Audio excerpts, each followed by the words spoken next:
Olá, meu nome é Angélica Marques. É um prazer compartilhar com vocês um pouco das reflexões da pesquisa que eu desenvolvo desde a minha graduação, iniciação científica, passando por um mestrado, por um doutorado e depois por um estágio pós-doutoral. Hoje nós vamos falar um pouco dos arquivos como expressões de poder, direitos e deveres nas relações entre o Estado e a sociedade. Para isso, eu vou compartilhar com vocês, a partir de agora, os slides, para que vocês possam acompanhar a minha apresentação.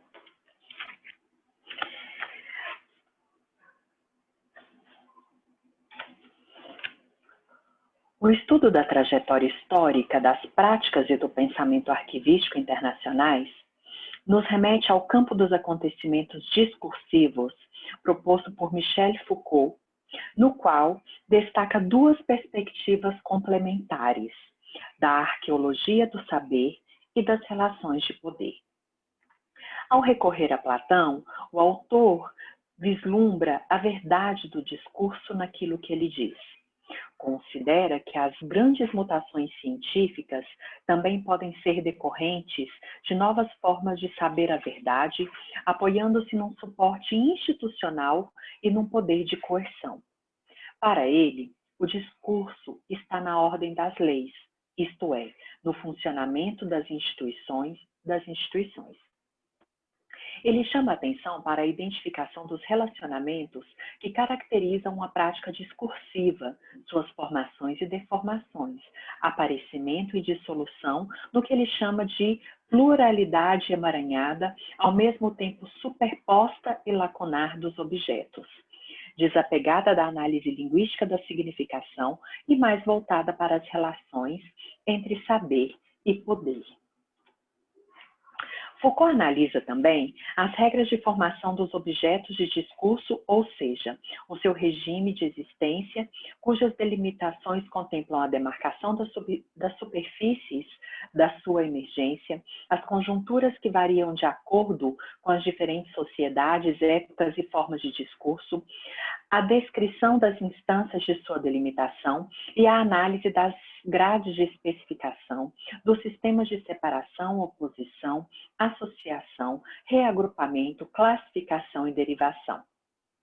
No âmbito do nosso objeto de estudo, especialmente no âmbito da minha tese e da minha dissertação, devemos levar em conta, portanto, as instituições arquivísticas, o conjunto de indivíduos que configuram a comunidade de arquivistas, o seu saber e as suas práticas que perpassam as diferentes tendências históricas arquivísticas internacionais e nacionais em interação e que são muitas vezes institucionalizados.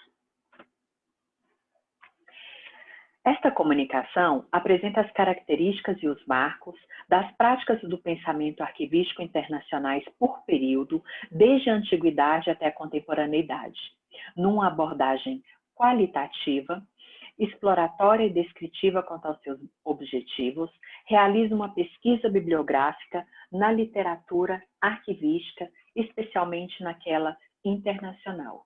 E aqui estão alguns dos autores que nós analisamos.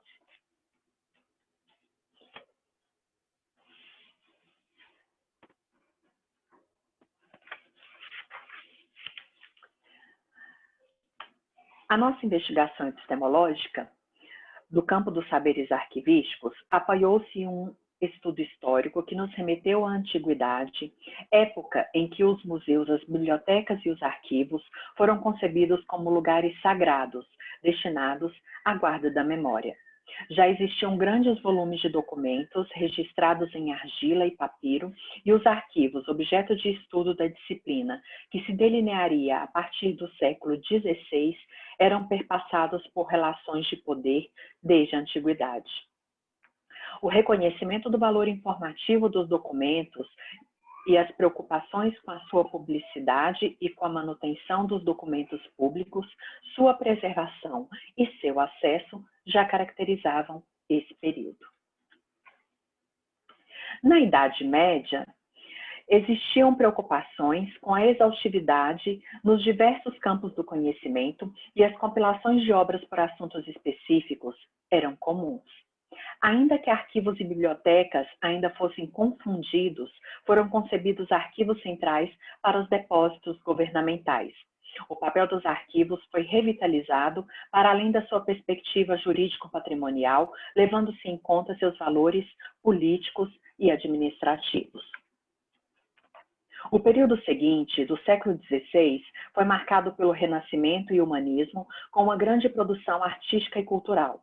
Preocupações em guardar testemunhos do passado para resguardar sua genealogia social e cultural caracterizaram a civilização da inscrição, com acepções enciclopédicas, universais e classificatórias, por semelhanças. Quando a arquivologia começou a se formar como disciplina, com a publicação de alguns manuais, foi delineada a noção de arquivo como fonte de informação, assim como de arquivo público. O século XVII caracterizou-se pela crítica à classificação baseada nas semelhanças. Francis Bacon e Descartes propuseram a comparação e a ordem como método. Observa-se a ruptura entre o sujeito e o objeto nas pesquisas e, no contexto arquivístico, o Estado se preocupou em estabelecer quais documentos seriam de domínio público, bem como em controlar o seu registro e a sua conservação regular, embora não desse publicidade aos seus atos. A época marcada pela Revolução Inglesa, pelo Iluminismo e pela Revolução Francesa assiste ao rearranjo dos documentos de arquivo, que coloca em risco a sua organicidade ao serem reunidos por grandes temas na instituição recém-criada, os Archives Nationaux de France. Os arquivos nacionais foram então concebidos como mantenedores da memória nacional. A liberalização do acesso dos documentos à população era uma intenção que demorou bastante para ser consolidada. Nesse período, a noção de arquivo público, elaborada no século XVI, foi fortalecida. Quando da expansão das cidades, da fragmentação das áreas de conhecimento, do surgimento de novos meios de comunicação e expansão de outros, do crescimento da produção de novas informações, do modernismo europeu, do conceito de documentação de Paulo Klee e Henri Lafontaine, do historicismo, positivismo, romantismo, nacionalismo, o papel do arquivista passou a ser relacionado à disponibilização dos documentos aos usuários e à análise crítica das fontes. Iniciaram-se as preocupações com a seleção e avaliação de documentos, intensificadas com as duas guerras mundiais no século seguinte, quando o mundo conheceu o fenômeno da explosão documental e cada país buscou amenizar seus problemas de espaço e de recuperação de documentos de formas diversas. As tecnologias passaram, então, a interferir significativamente na produção, manutenção e recuperação documental. É evidenciada a importância da transparência dos arquivos como prova de ação e testemunhos do passado, no presente e para o futuro.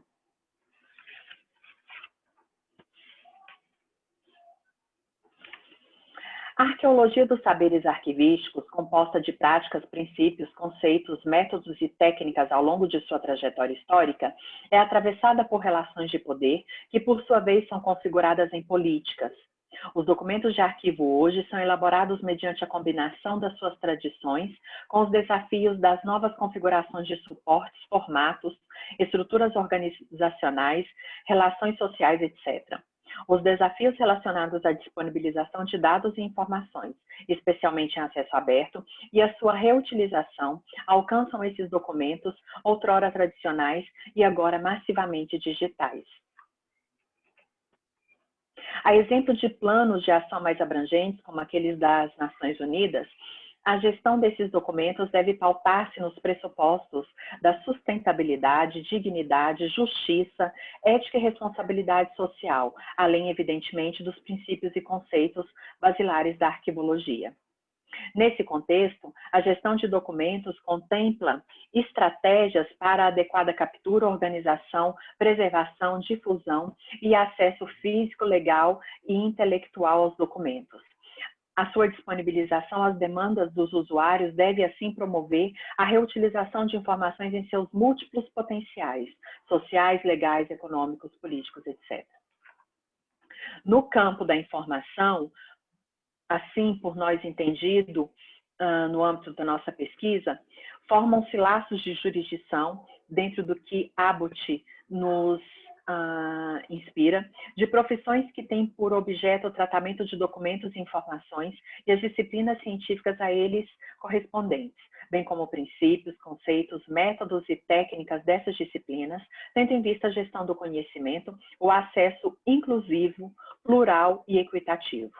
Estudos contemporâneos conjugam abordagens tradicionais com propostas inovadoras ao situarem os arquivos e a arquivologia na sociedade, enquanto partícipes nas transformações sociais.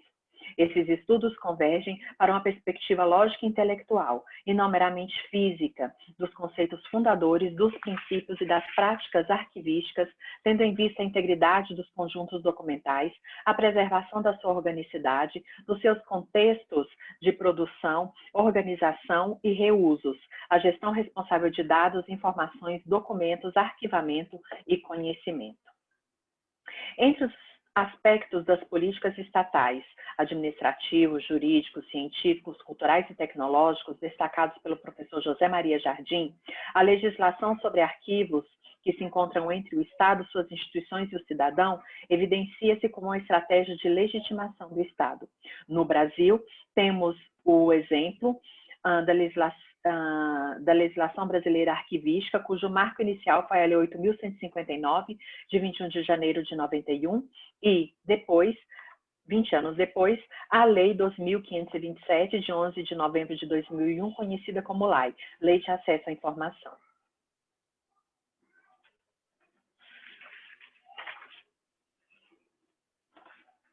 Diante dessas considerações, desde a organização da humanidade, nós observamos que os documentos de arquivo registram atividades individuais e coletivas e, a partir do século XVI, tornam-se objeto de estudo da disciplina que começa a ser delineada cientificamente, a arquivologia.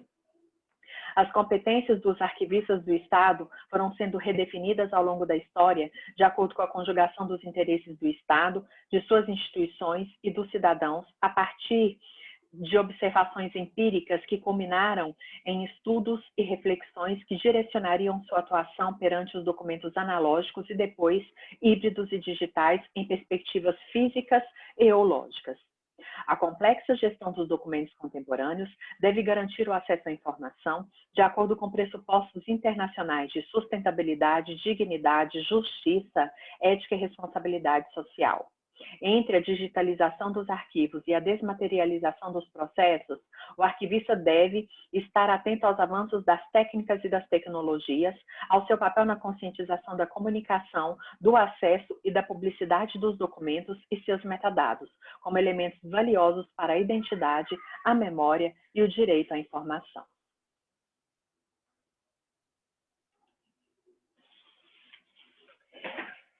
Eu agradeço a vocês pela atenção, me coloco à disposição e aguardo contribuições sobre essas reflexões acerca do papel dos arquivos entre o Estado e a sociedade como expressões de poder, direitos e deveres. Muito obrigada.